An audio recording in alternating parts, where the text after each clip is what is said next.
in Siaya County. And speaking of conferences, we want to discuss their role in just uplifting Kenya's tourism portfolio, meetings, incentives, conferences and exhibitions, that is M.I.C.E. In short. And with me in studio is Kezi Mukiri. She is a convener of Africa M.I.C.E. Summit. Thank you very much for joining us. Thank you. Thank you so much for having me. Karibu sana. According to the data, 27% of total international arrivals in 2024 were contributed to by M.I.C.E. That is a big number. It's a huge number. Right. Yes. Please tell us, where are we headed? So thank you. To begin with, the M.I.C.E. industry is, I just want to unpack it for anybody who might not be very familiar with what M.I.C.E. is. Sure. Abbreviated M.I.C.E., meetings, incentives, conferences and exhibition.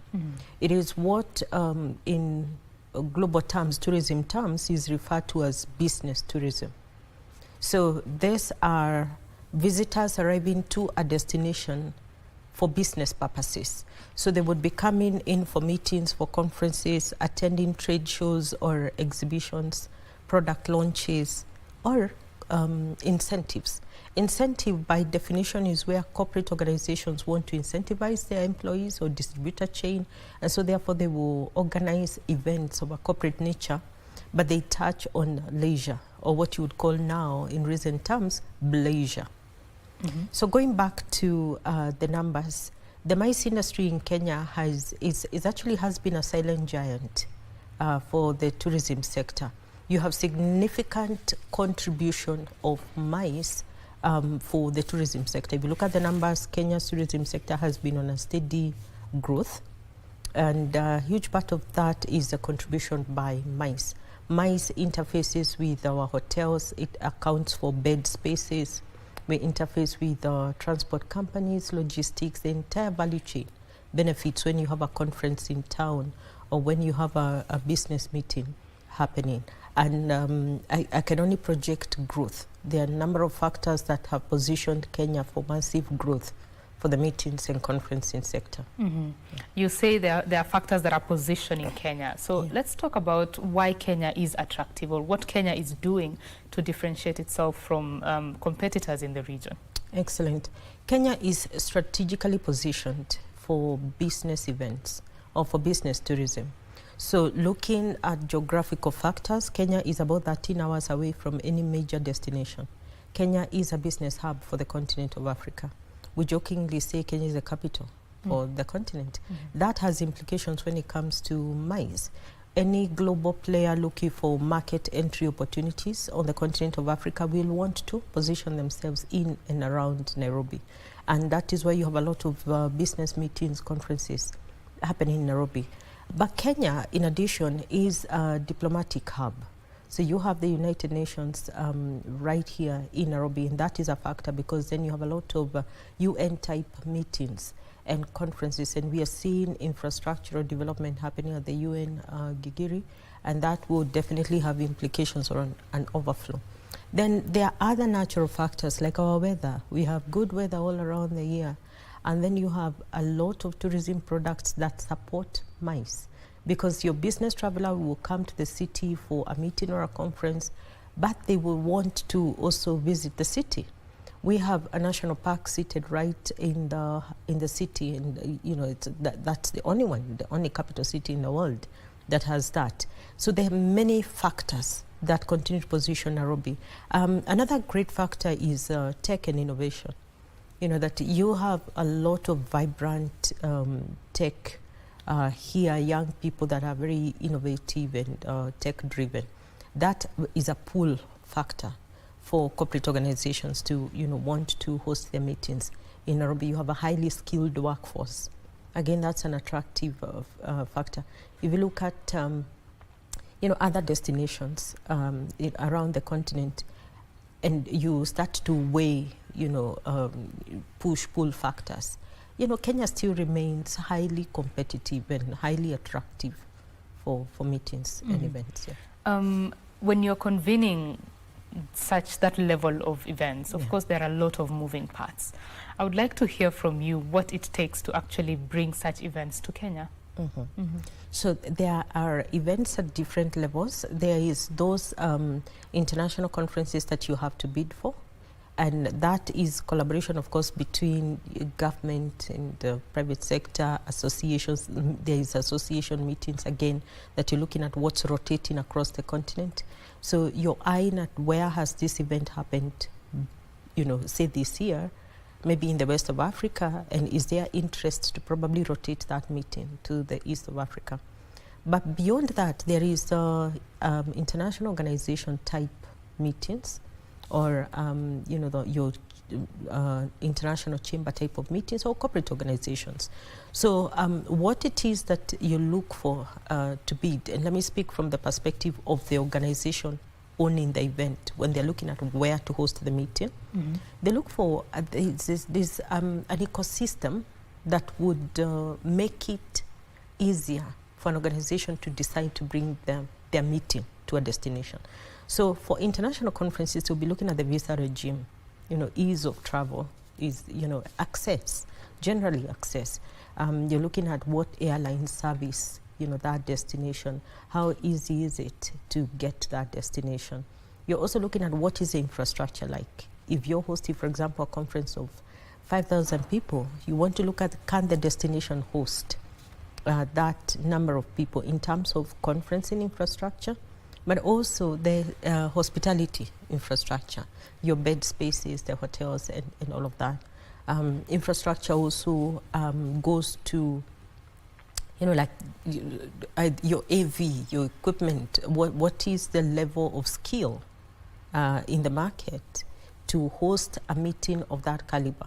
So there's that whole ecosystem of, you know, things that a company or an organization or an event owner will be looking for, so as to determine where to host that meeting. Government support is also a critical factor for a certain cadre of meetings.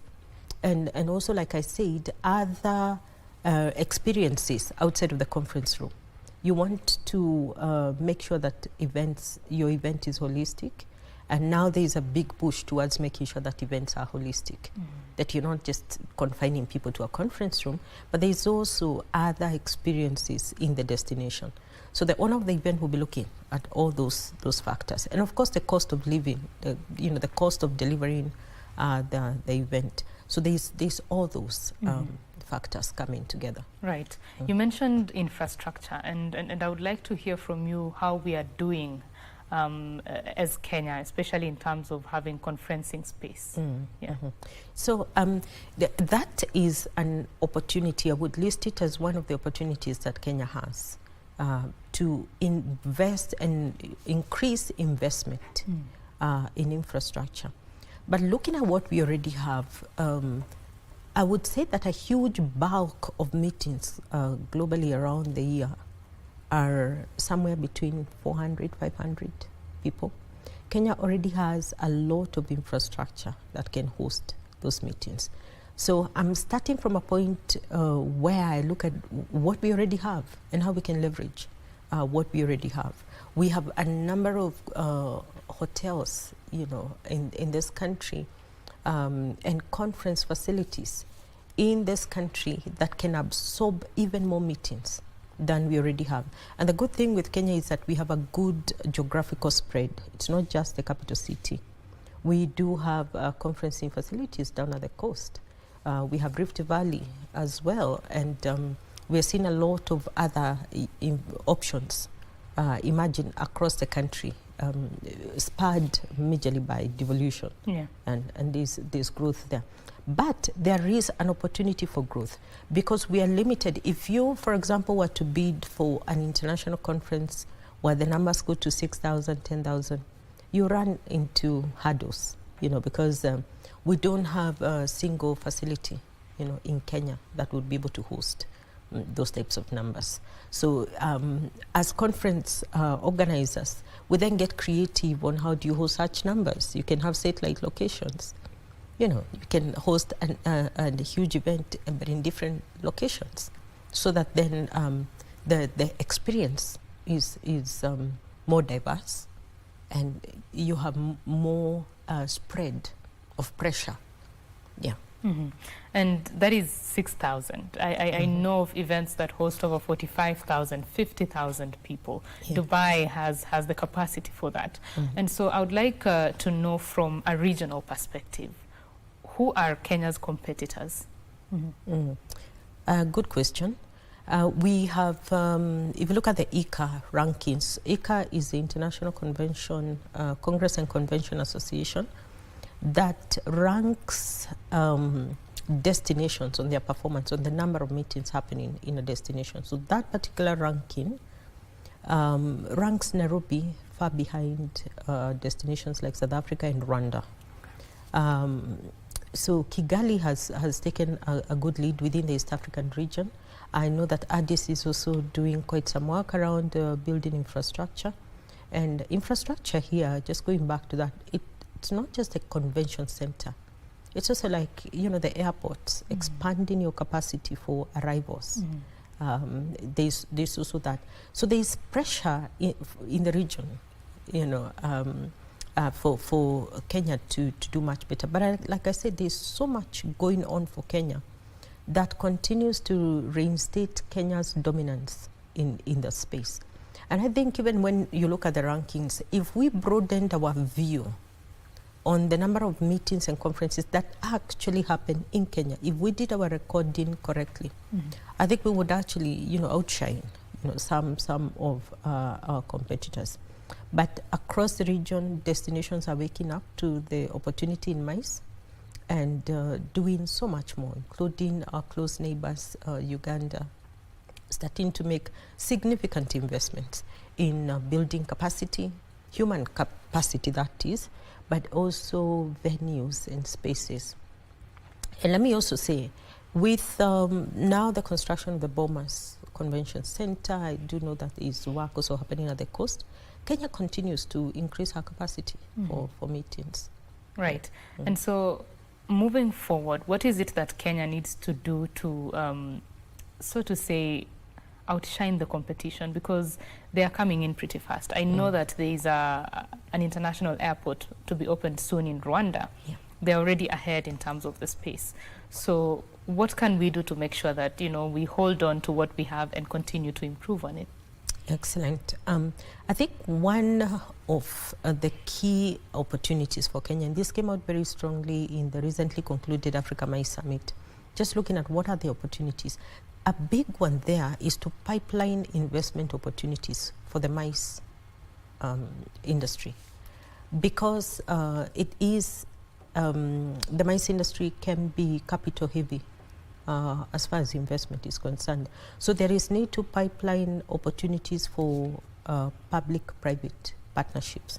So what you do is do an assessment of the needs assessment, and then fill the structural gaps. So we identified in the summit some of these structural gaps, like the convention centers, of course, our airports, enhancing access, and not just enlarging what we currently have, although there is need to do that, but also making sure that certain areas of our country also become more reachable.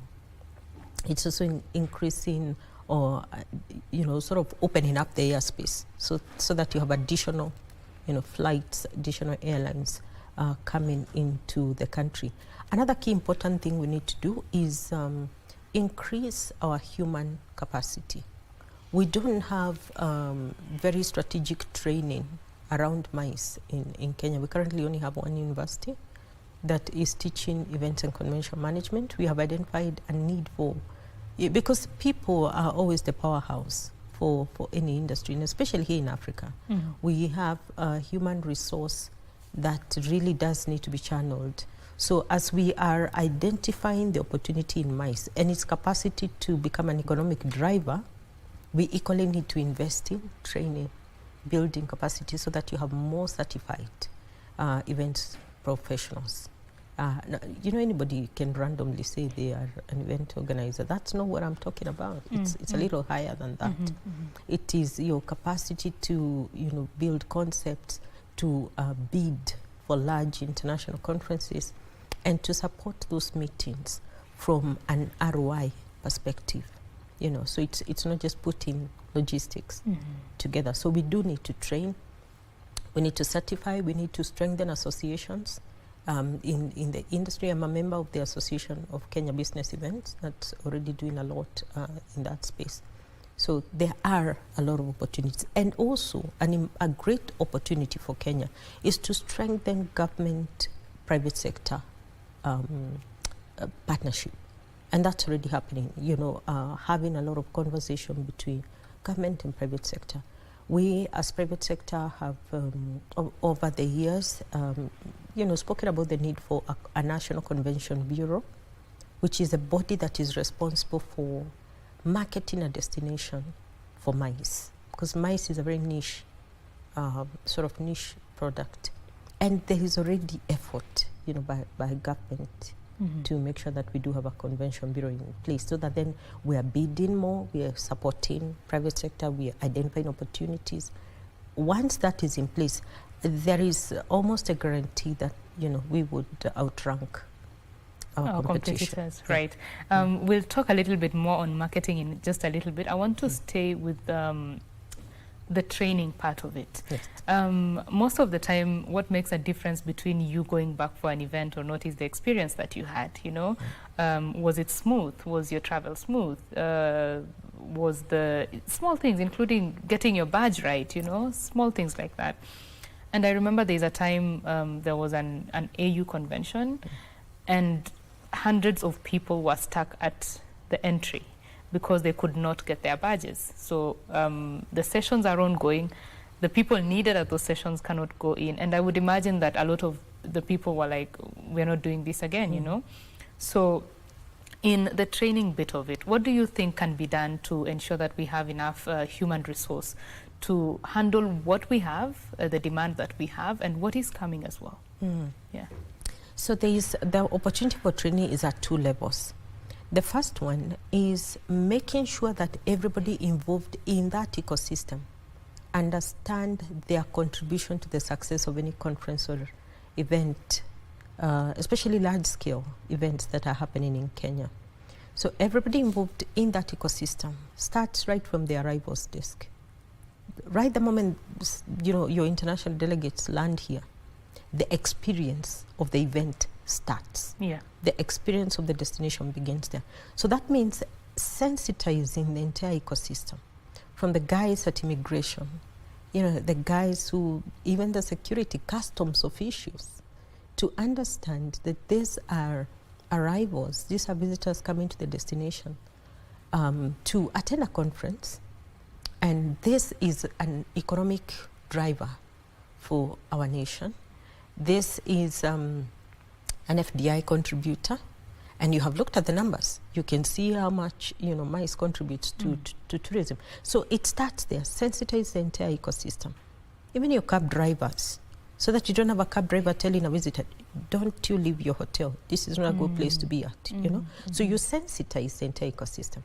Then the second part of it is actual training, you know, and this goes to your hotels, for example.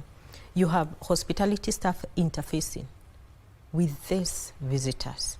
You know, what kind of conversations are happening? So I'm a huge advocate for M.I.C.E relevant training, even for our hotel staffs. Right. I'm an advocate for the universities integrating training that is current and recent and industry specific, industry relevant kind of training, so that we are not teaching theory in the universities, but that we are giving young people exposure to what are the trends, the current trends in M.I.C.E.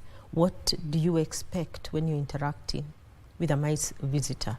And then also cascading that training then to companies that actually, you know, in the events ecosystem, those that are frontline soldiers managing these events, to integrate, you know, certain globally expected standards in the management of event.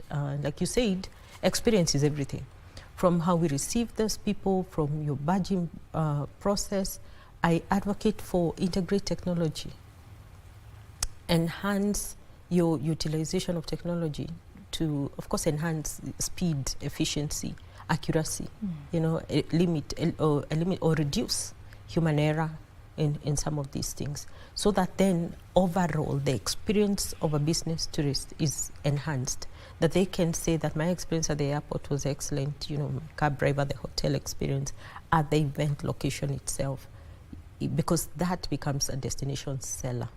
It becomes, you know, one of the tools that we can then deploy for marketing, that when we say that this is a preferred destination for conferencing, that it is actually holistic. Right, and of course you've mentioned the gap that there is. Now, working with academia, you say that there is one institution that is already doing this. Yes. What more can be done to bring in more academia into this kind of training, and to also avoid what has been happening in the recent past, that we are churning out people who know theory as opposed to the practical side of things? Yeah, what kind of collaboration needs to happen there? So a great opportunity is integrating everybody into this kind of conversations. Right. So and just allow me to make reference to the Africa M.I.C.E. Summit. The last day of that summit focused on people and what needs to be done. And who were in the room is academia, is industry, is the hotels, is government. Integrate all this into this conversation. By doing that, you not only sensitize academia, but you also show them what the opportunity is. Right. That there is actually an opportunity right here for you to enhance your offering, for you to increase, you know, your course offering, but also there's the opportunity for academia to interact with industry, because we in industry we are customer facing. We're facing the customer, we can tell what the trends are, what the demands are. And so when there's continuous interaction between academia and industry, then feedback is going both ways. That we are telling academia, this is where the half-baked feedback is coming from. And this is what you need to work on. The good thing is that a lot of the universities we are working with are very keen to explore the opportunity. They are keen to have the students attached in, you know, companies that are doing international events or high level type of events, so that then they learn on the job. So that collaboration is very essential. And then, like I said, the role of the associations. The associations hold a very important role when it comes to the development of M.I.C.E. in any destination. The associations have a responsibility to put order in a sector, because you have this particular industry being very unregulated and unstructured. It is a role of associations to put structure, to self-regulate, so that then you minimize error, you minimize, you know, fraud or experiences that are negative, which then dent the image of the destination. And then the associations also have a role to continuously educate, you know, their members on what are the emerging trends and what are the opportunities. Right, those are important pointers. Let's now go back to the point of marketing. Marketing Kenya as even a destination. Where are we in terms of selling Kenya, getting those conferences, international events, and yeah, just selling Kenya as a destination to the tourist? Yeah, so I think we've done a fantastic job selling Kenya for wildlife, for the beaches, for leisure generally. I see quite an opportunity to promote Kenya for business. You know, like I said, Kenya is a business hub. It is a business hub. And so there is need to continuously, and for me, I say for M.I.C.E., the champion starts, of course, with the head of state. And I think he's doing a good job of fetching, you know, conferences out there and bringing them home. But it goes all the way. Your cabinet, your ambassadors, every frontline Kenyan has a responsibility to promote the destination for M.I.C.E., so that by the time you are getting to the point of your tourism body, you already have a lot of synchronicity from your head of state to your cabinet to your ambassadors to even private sector to your chamber of commerce. That's an opportunity to promote Kenya for M.I.C.E. So it is us coming to a point where we understand as a destination what is the potential for M.I.C.E. you know, you have economies that have developed purely on MICE, and you give Dubai as an example, Singapore as well, that have leveraged with excellence the opportunity in business events. So when you study that, you begin to see the opportunity to catalyze trade and investment through this one channel. Of course, there are many others, but I'm here talking about this one channel. And then all of us become ambassadors, you know, to promote the destination for MICE. There are many events, many meetings across the world, many opportunities that happen every time there is an international conference happening. There's always the opportunity to bid for the next. So we all must be conscious, where is the opportunity to bid? But also coming to the question on specifically marketing the destination, we need to diversify the product portfolio so that we're not only, of course, marketing our wildlife or bush experiences, which are excellent, or our beach product, again, which is excellent, but to diversify that to move to meetings, and there are many, many other tourism products. And I think the Ministry of Tourism, you know, is well aware, and they're already doing a lot around that. Yeah, so our pitch need to be business-like. We need to speak to the business traveler in a language that they understand. We need to speak to global corporate organizations on why Kenya, you know, and why now. And then lastly, on marketing, we need to find a way to integrate the business tourism product with the other experiences. So for example, when it comes to the bush, you know, come up with products like conferencing in the bush. When it comes to the beach, you know, conference on the beach, so that we are leveraging on our already known, well-known products to pitch in the conferencing opportunities. And of course, the beauty about conferences and events is that their impact, the economic impact, goes beyond the time when that particular conference is happening. Of course, there's a boom in the hospitality industry, you know, tours and travel. But beyond that, there are conversations that happen. There are business deals that take place. Yeah? Absolutely. So you have transfer of knowledge that happens. And I mean, knowledge is priceless. When you have a certain caliber of a meeting happening in Kenya, there is definitely transfer of knowledge. There's transfer of technology that happens. There is, of course, business pipelines that are created right there. You know, the deal making, the business-to-business conversations. So the impact does not end in the 2 or 3 days that the conference lasts. That impact is, you know, it outlives the conference. I've managed conferences where the conference ended and everybody went back home. But out of the conversations that started there, businesses were started in Kenya, partnerships, joint ventures, you know, and so you can see the impact of meetings long after, you know, that calendar has been shut and, you know, people have folded the equipment and gone back home. You have a more empowered SME sector, because SMEs, by the way, benefit very greatly from the meetings industry, from your local caterer to your cab driver. Even hairdressers will benefit when we are all going into a conference. So SMEs are a supporting structure for the MICE industry, and the impact is significant. It's really huge.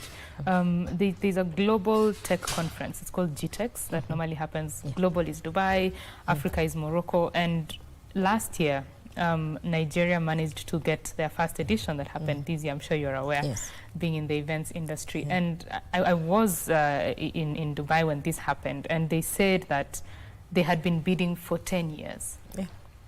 10 years. It takes a while. Yeah. It takes a while. And that is why it is important for a destination to continuously build pipelines. Build your pipelines. So this year, this is what we are chasing. Because some of those events will take years to come to your destination. Those very large, high impact events. So, and that is now the work of a convention bureau. To scout around, to build pipelines, start building certain relationships, so that then you're able to net those events. But I'm also going to say that I keep saying that the maturity of a destination, or the maturity of M.I.C.E player or an events company like ourselves is when you not only rely on customer business, but when you can actually conceptualize your own events. And I think that's an opportunity for Kenya to do. Ideate. You create your own events. Every venue should be able to do that. Hotels should be able to do that, so that then you're able to maintain your pipeline as you're waiting for these larger events. You do have events that are ongoing. Important to state that the meetings and events industry, part of why it is so critical is that it is able to stabilize the tourism sector. You know that tourism will have high season, low season. For meetings, we can have meetings and conferences all year round. So it is a perfect stabilizer for the tourism industry, meaning you can generate revenue out of this space throughout the year. And what that would do is then, reduce the fluctuations for especially our city hotels, or even other hospitality players across the continent. I mean, across the country. You will go to certain hotels at certain times of the year, and they look like ghost spaces. So and that's why I'm a huge advocate for conceptualize, build concepts, create your own events, curate ideas.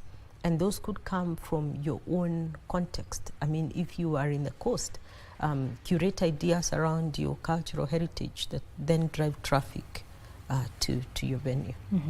I like that you mentioned that, and of course earlier we saw the CIA International Conference. I think counties are waking up to this space in terms of exposing their own products to investment, right? Absolutely. And Kenya is such a beautiful example of lying giants, sleeping giants. Who knew our counties have the capacity to host meetings at the scale, at which they're starting to host them? When you look at the investment conferences happening across the country, that is an opportunity even for the counties to develop M.I.C.E products, M.I.C.E infrastructure. So we are not just talking about M.I.C.E at a national level. It's also across the 47 counties. And to structure your M.I.C.E products around your ecosystem as a county, because that's how you differentiate. In more M.I.C.E developed destinations like, on the continent like South Africa, you will find that the competition is now even on cities within the country. So it's not country to country, it is city to city or province to province. And we want to see that happen in Kenya. And I think that the devolution conferences, already you can see the impact. When you host the devolution conference in Homa Bay, look at the ecosystem and what happens around that. When you do host an investment conference, in Kilifi, like I did end of last year, or CIA now, you look at the ecosystem around there, you can see the catalytic effect of that event. And it should not end there, with the pulling down of the tents that have been set up in primary schools. No, it should motivate leaders and private sector players to look at, what is the investment opportunity, so that this can be a continuing phenomenon, so that it's not a once in 2 years kind of thing, or once in whatever. What do we need to invest in a location like that, so that you're continuously driving numbers? And it is important because when we look at the trends for international meetings, delegates are looking for newer experiences. They're not just looking to come to the capital cities. They're looking at what else does your destination present. And for us as conference planners, it's the continuous pressure to identify new locations, new opportunities, new experiences. And here's a challenge to the counties. Develop M.I.C.E infrastructure and be serious about it, because that's a revenue earner. Very important pointers there. As we come to a close of the conversation, I'd like to give you 2 minutes to give us your closing remarks. What is the way forward? What's the future of M.I.C.E in this country? Excellent. I think my very, very strong pointer would be around catalyzing investment for the sector. Getting to a place where we have a playbook where investors know what the opportunities are, and that they will be able to invest, because there's money to invest. It's just, and I keep giving the example, why would you have, investors build malls that have near zero occupancy? What if they knew the opportunity to build convention centers? So it's just a misalignment, a miscommunication, or a mispackaging. And fortunately, we are all working together to fix that. So pipeline the investment opportunity in the sector. Number two, market the destination with MICE at the heart of the marketing strategy, not on the sidelines. Market the destination with MICE at the heart of it. And then number three, the continuous development of human capital. Let's leverage on our young people. Africa has, the youngest population, and the MICE, the events industry, is serviced largely by young people. So we need to invest a lot in educating, in presenting opportunities, even opportunities for innovation, tech innovation. We import a lot of technology for the meetings and event space, and I do believe our young people have capacity to create those solutions. So we are working with them through something we call the Future Leaders Forum to build innovations that can then be utilized in the meetings and event space across the continent. Awesome. Thank you so much for your thoughts and sharing your expertise with us on Matters MICE. Asante sana. That is KZ Mukiri, who is the convener of Africa MICE Summit. And we have been talking about the space of meetings, conferences, incentives and exhibitions, short form MICE, in ensuring that Kenya is diversifying its tourism portfolio and taking advantage of this particular space to grow its economy.